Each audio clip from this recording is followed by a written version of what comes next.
मौसमी, एक सैनिक वही होता है जो सच्चा देशभक्त हो, अपने देश से प्रेम करता हो और देश की सेवा के लिए सेना में भर्ती होना चाहता हो।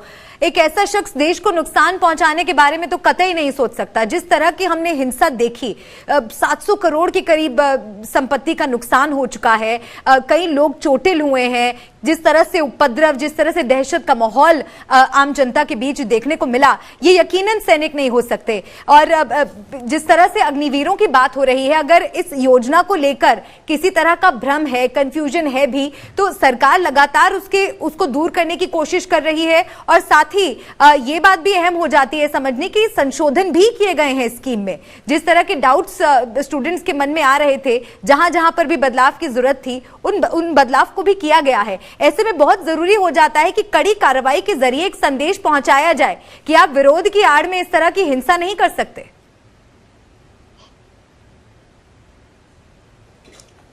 जी बिल्कुल, देखिए दो बातें हैं मलिका। एक तो सरकार जब ये योजना लाई और जो संशोधन की बात हो रही है, छात्रों के मन में आशंकाएं थी और हो सकता है कई छात्रों के मन में आशंकाएं हैं। हमें कई ऐसे छात्र मिले जिन्होंने बोला कि हम ये योजना से खुश नहीं है, पर हम ये हिंसा नहीं चाहते, ये हिंसा कोई तरीका नहीं है। और उन्होंने भी यही बात बोली जो आपने बोली कि जो युवा हम लोग का नाम खराब कर रहे हैं, वो ये समझ लें कि नेता हम लोग के कंधों पे रख के गोली मार रहे हैं। तो ये युवाओं को, कई युवाओं को इस बात की समझ है।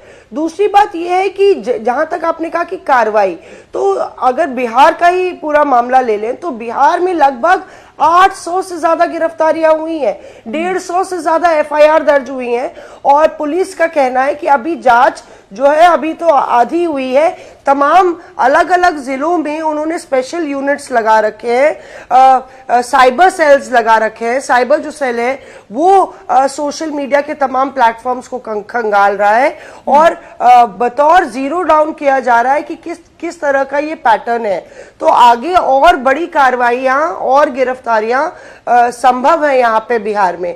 तीसरी बात, एक महत्वपूर्ण बात मैं आपको बोलना चाहती हूँ कि जहां तक कानून अपने हाथ में लेने की बात है और जहां तक आपको कुछ बताया गया, आप उससे भड़क गए, आप युवा, आप छात्र हैं कि नहीं है, ये इसका सवाल है। तो हमने देखा कि मसौढ़ी में भी सुबह सुबह जिस दिन हिंसा हुई, उस दिन सुबह सुबह जो एएसपी मसौढ़ी हैं वो गए और वो इन कोचिंग सेंटर्स में उन्होंने समझाने की कोशिश की छात्रों को कि वो रेलवे स्टेशन की तरफ ना जाएं और कोई हिंसा ना करें और शांतिपूर्वक प्रदर्शन करें।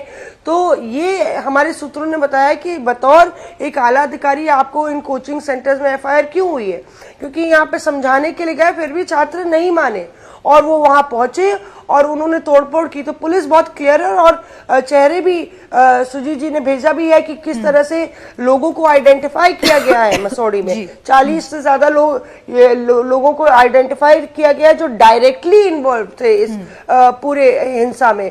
तो एक मैसेज देने की बहुत जरूरत है, क्योंकि दूसरी तरफ कौन है? दूसरी तरफ जनता है, दूसरी तरफ यात्री हैं और उनका गुस्सा प्रशासन पे फूट रहा है कि आखिर प्रशासन क्या कर रहा था, ऐसे कानून व्यवस्था खराब करने किसने दिया? ये सवाल, बड़ा सवाल है और सीधे उंगलियां प्रशासन पर उठ रही है।